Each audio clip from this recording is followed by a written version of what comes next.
Hey guys, it's Pam here again. Whew. Doing sexy shoulders today, and that's really not a good look right now. So, as promised, part 2. This is going to be a tour of the northern part of my garden, which is basically a site where some of my beehives are, where I've got some fruit things going, herbs, and a lot of room for improvement. But we going into fall, so I have to make myself a promise and try and stick with it. I usually get to a point where it's like summer does me in, and I'm like, okay, once fall gets here and the temperatures get a little cooler, I'll be out there every day working on stuff. I'll get it all situated before the cold weather hits. And then procrastination. That doesn't get done. So I'm like, well, we'll have pretty good weather during the winter time. I can come out here every so often and get everything together. And then late winter, early spring arrives, and I'm like, working feverishly trying to get beds together and ready for planting. And there's always something that goes by the wayside. I've got stuff that I have been planning on improving or fixing or building for years now that's not getting done. So, not cool, but it is what it is. So hopefully doing these little videos, I'm going to get a little bit more, at least a little, what's the word? Don't even know what the word is. I need to do better. That's basically the upshot of it all. So maybe this will keep me accountable. That's the word. See? Memory. Old age. Or middle age. We'll say middle age. But, so here we go. So a couple of clips that are on here are ones that I actually filmed back with the previous videos of the front garden. I went ahead and got started, and then I got distracted. So if you see a change in the color of my shirt or something like that, that's because I kind of added in. But yeah, I kind of like this peachy color on me. What do you think? Hey guys, welcome back to my channel. This is Pam. So this is basically the north side of my garden, north side of my house. And just show real quick what may or may not be going on. So I went through and I mowed not too long ago. But when we got Helene going through here, it brought a lot more vigor to the grass especially, and it's been growing quite steadily for the last few days. So I need to mow again, especially out in the garden. So this hot mess. So originally what this was, these are my 2 herb raised beds that they do a good job. But, wood I'm finding in a usually moist climate like mine doesn't last as long as it should. Some are better than others. I think like this side of the bed, it's got some damage, but this side of the bed is exceedingly damaged. I mean, I can see daylight through there, which is not optimal. So, no, not a litter box, thank you. Okay, 3 cats. They have to come here and use the potty. But, yeah, so there's quite a bit. So if anyone needs some Greek oregano, so Greek oregano goes from here to here and then across. So it's taking up like half the bed.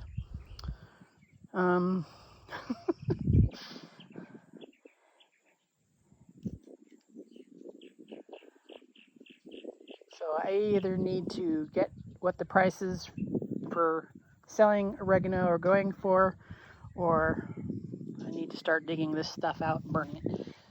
Because it's doing quite well. Got some thyme in here, especially creeping thyme. Hoe from where obviously one of the cats is a dog. Not cool. I've got 3 lavender plants in the other one. The big huge one is my phenomenal lavender. And then the other 2 next to it are like a Musn't. And I'm wanting to put together a strip to grow. I mean, I've got the idea for the hedgerow to kind of block neighbors' view of the garden when I'm out there and stuff like that. But I also want to do another length that will be basically lavender. I kind of sort of was thinking this little area, because I think when it rains, most of the water goes down on the other side of where I have the boysenberries here. I do have this wild rose brambles, but that can be easily dug up and either moved to another spot or just, let it go. So I've got 3 of them. I basically got the 3 cuttings and I planted them just to, in case only one survived or something like that. But evidently they all survived, and they look pitiful right now, but they bounce back miraculously come spring. So yeah, I may sacrifice this one and build a raised bed that goes up. I may actually, I wonder if I can do it so it goes from right about where that tire is all the way down in one long fell swoop. My dad won't like it because it'll interfere with his mowing with his zero turn, but oh well. So yeah, the thing of it is, I have a lot of space here, just the area of the yard basically.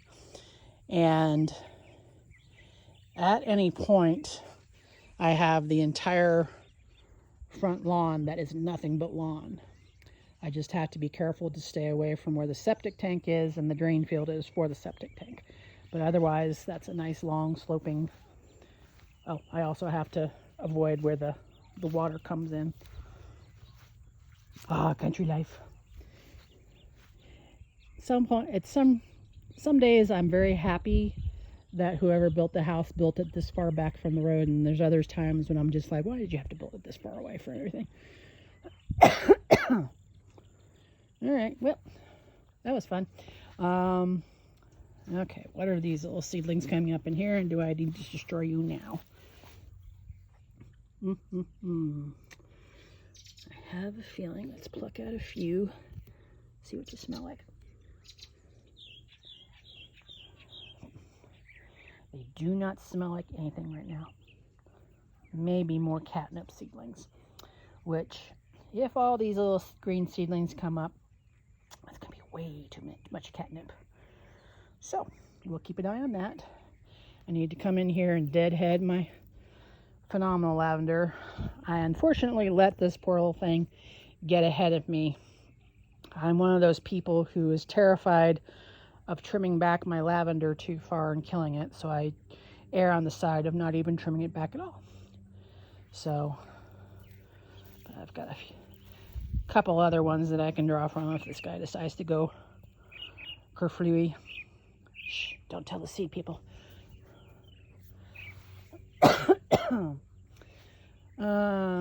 Got some things I need to go through. There's some basils that never got planted over here.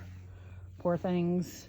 There's some coreopsis that I never got planted that went to flower and seed, and they're trying to come back. I may try and put them out, at least a couple of the ones that are look like they reseeded themselves, just see if maybe they'll survive the winter. These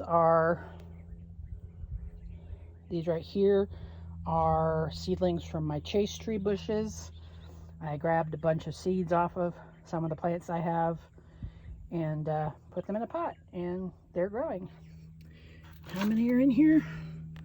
1, 2. So of course they're starting to dwindle now because they got a lot of water here recently. So I'm just going to go ahead and let them stay in here over the winter, and in the spring, if any of them survive, I will transplant them either out in the garden or pot them up for maybe selling the plant sale. Forsythia that I grew from cuttings 2 winters ago, that hopefully will go in my hedgerow, because I do like forsythia.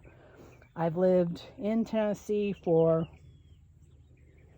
let's see, from 82 until 2005, so that's 17 years, and now I've been back for almost 10. So my parents have been here foursquare for 40 odd years, and neither of us have ever had forsythia in our gardens or in our properties. What's up with that? All right, so we've got some oregano and some creeping thyme. Those 4 little pots right there were bee balm that never amounted to anything, but there are a few little hoozy watsers going in them, so we'll leave them over the winter and see what happens. Some wild blackberries in these pots, some yarrow, some elderberries from doing rooted cuttings last spring. There's a couple of my rooted cuttings of the thornless blackberries that I have, and then these guys, totally volunteers. Again, I don't know if they came from a neighbor's house. I had grown, this is a cardinal climber. No, actually this is the cypress vine, which is a smaller version of the cardinal climber, which is both are members of the morning glory family. And I had 2 pots here on either side of this really ugly door that I wanted something growing that would kind of hide the ugliness of the door. Didn't happen, but oh well. And they grew and they were magnificent, and then I decided, yeah, that probably wasn't a good place for them, so I didn't do it again. And it's been 3 years, and all of a sudden we've got these guys. So I don't know if someone carried, no, because that's cardinal climber over here, and this is the other one, so they're not the same. But yeah, I've got them over here. There's one growing right here that I keep stepping on and think, oh, well, that's going to do it in. And look, here's another. Here's our seedling. Right there. Who knows? Okay. So look at this hot mess. We've got this one. We've got this one. And then there's one under here. I was doing so well getting the roses, these rambling roses, under control. And then again, hot weather got away from me. So I'm going to need to clean this up, and I need to make a decision.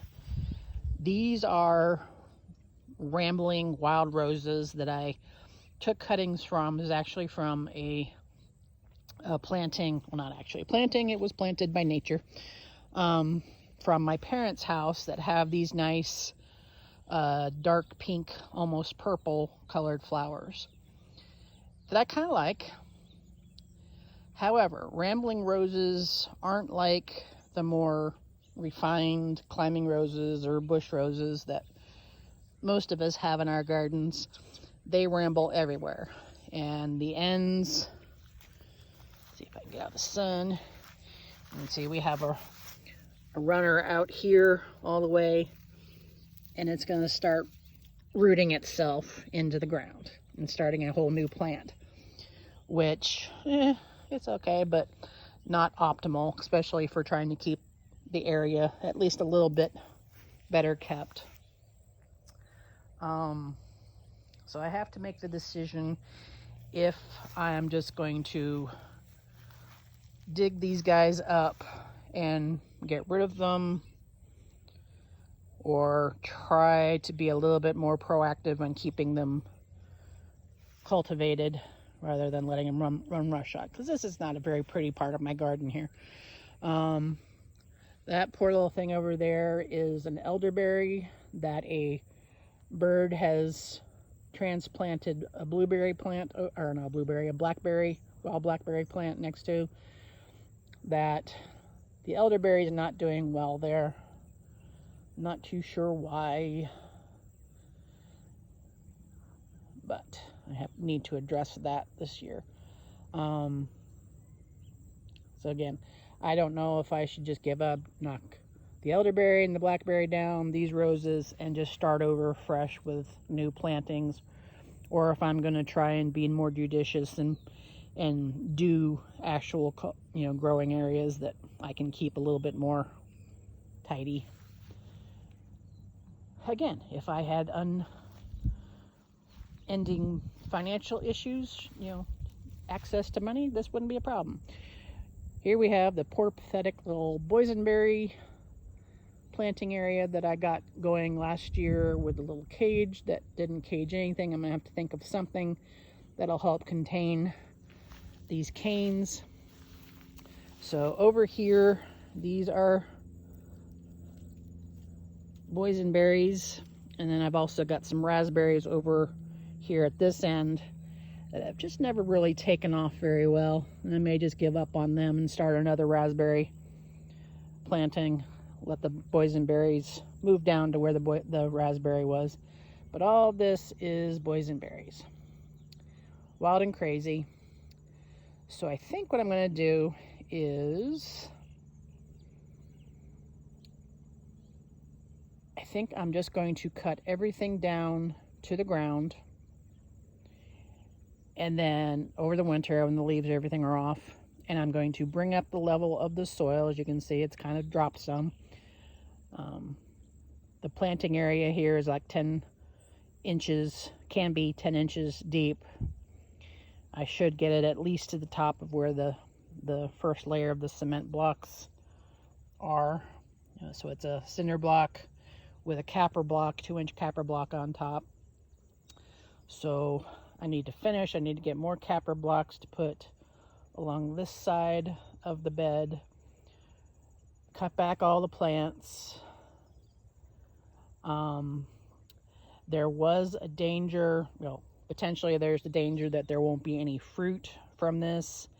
But since the canes were all cut back to the ground last winter and there was plenty of fruit, I just never got to it to actually harvest any. But you can see all the canes are bent over and running off into the soil on the outside of the bed. So I got to take care of that so I don't have boysenberries coming up everywhere. I've got some volunteer zinnia plants coming again.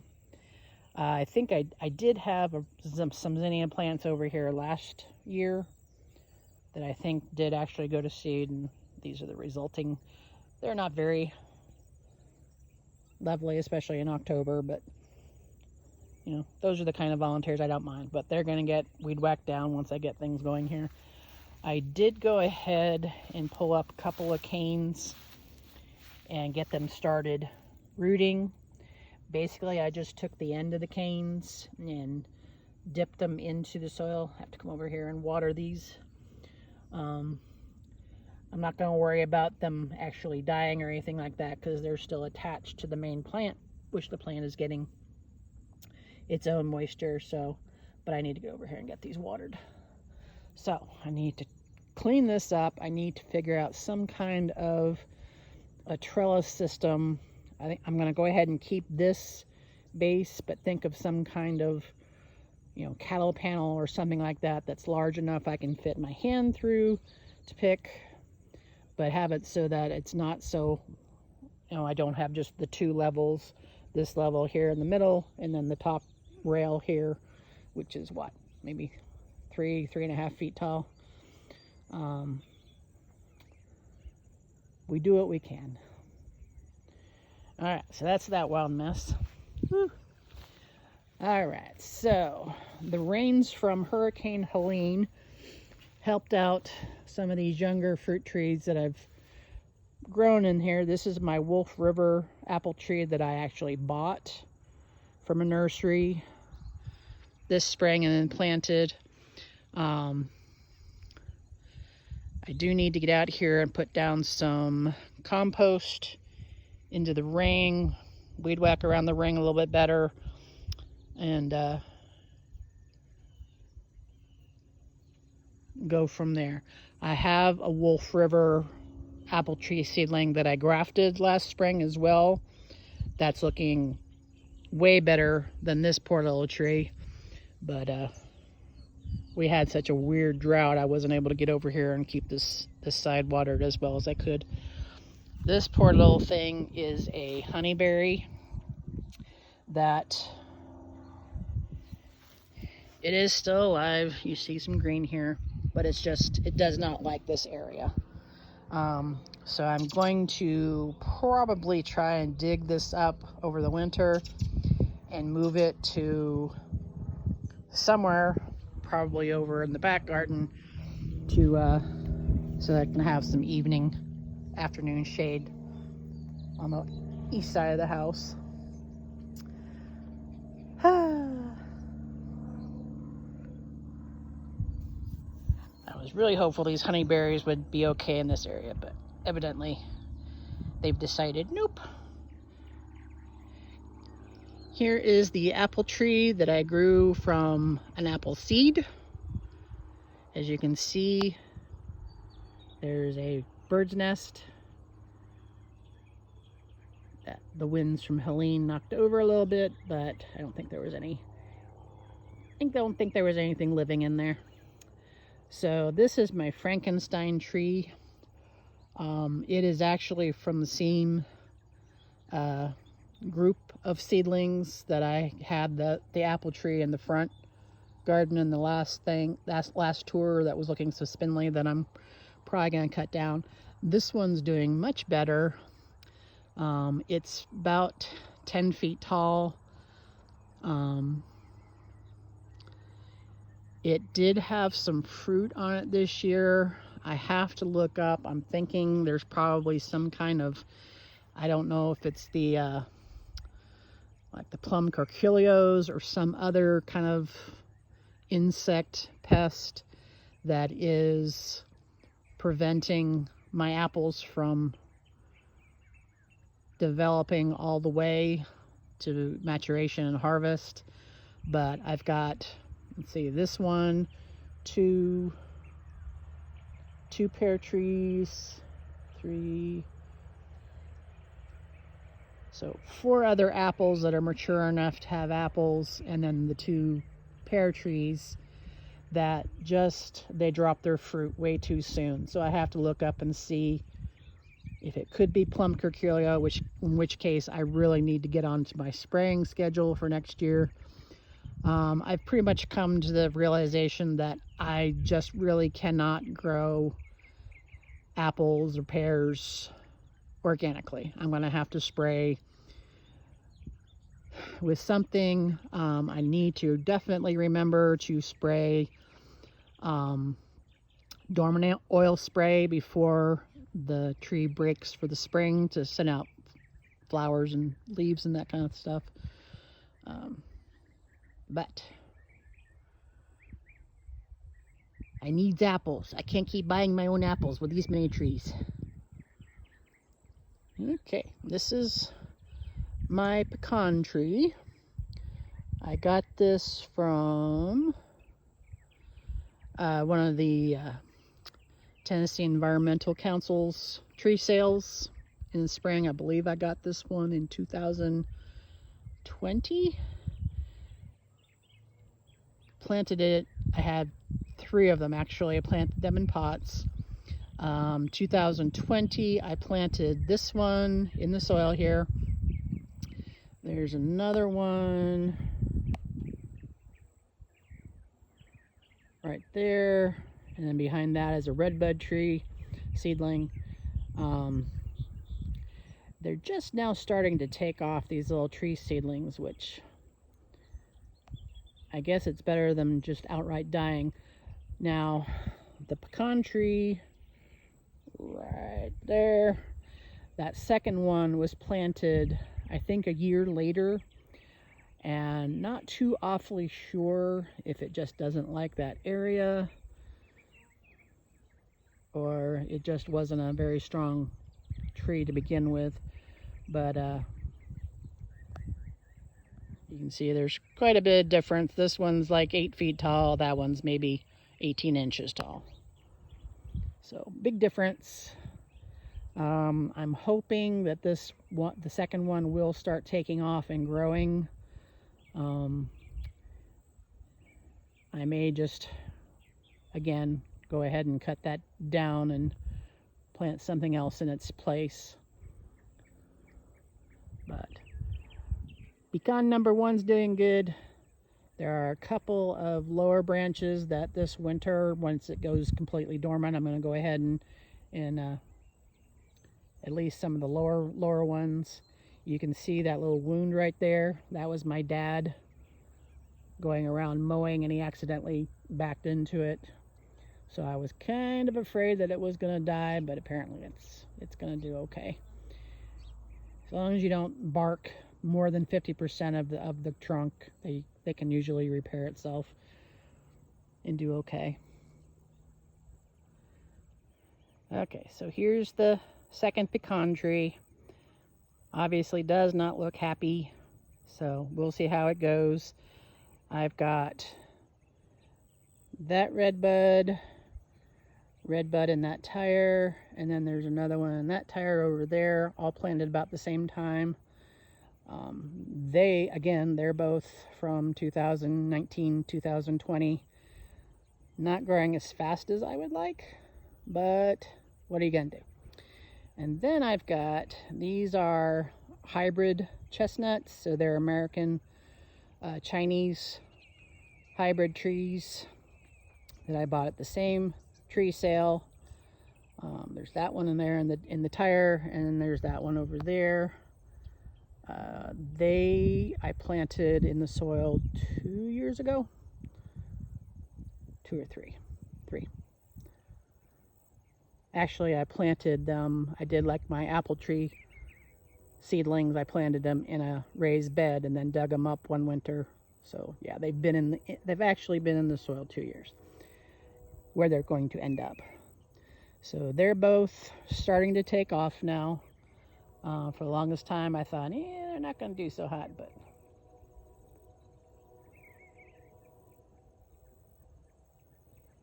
and I do agree that I probably planted these guys. The red buds are going to be okay because they're understory plants. They can live underneath the shade of other trees. And these two, there's 2 maple trees here that, they're kind of scrub trees. I went ahead and left these up when I moved in here in 2015, just so there would be some shade. And then obviously put some of my beehives underneath it, which is a good thing for me because it provides shade for me, but I think it may have provided a little too much shade. So I get a lot of earwigs in there. Can have issues with small hive beetles, that kind of thing. So I've taken to getting them a little bit further away from the trees, except for that one right there, that blue one, meaner than snakes. I was trying to move them into that long laying hive that I put together this summer, and they were so mean I couldn't even take the inner cover off without being bombarded. So I was like, okay, well, I'll just leave you alone. And you can do your own thing. I just won't bother with you anymore. So, vaya con Dios. You're not going to get fed. You're not going to get treated for mites. Have fun.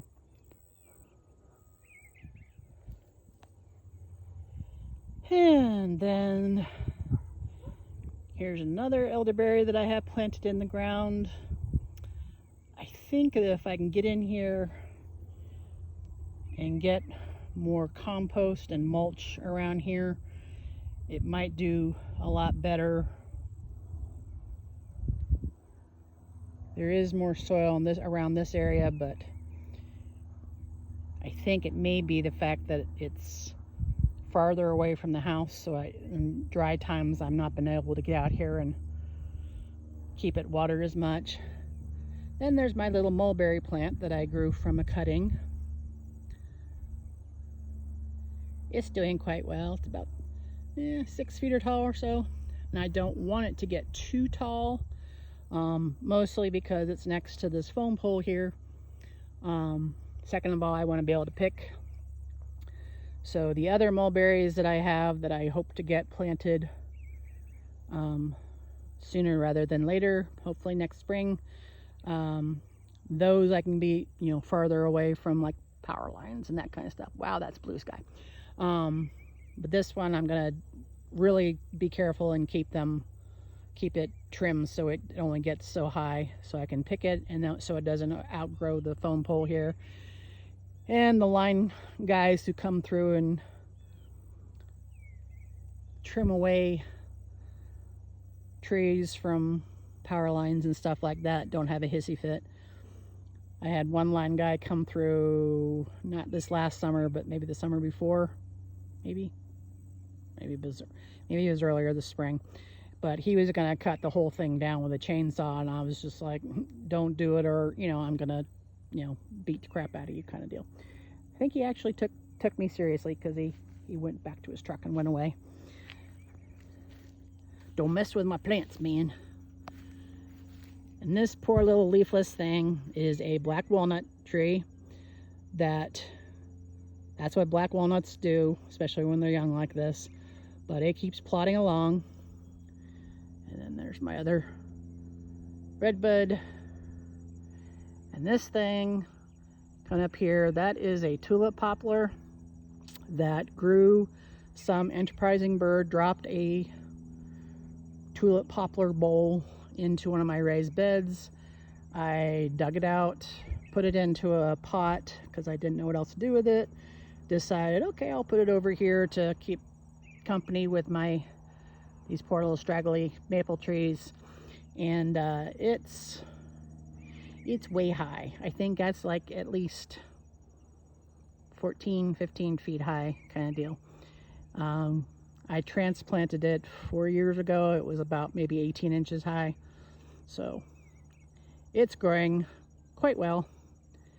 I do need to go in there and prune some of the lower branches so that they're not casting, or not actually, don't worry about the shade, but I do worry about in windstorms the branches beating the top of the beehive there. So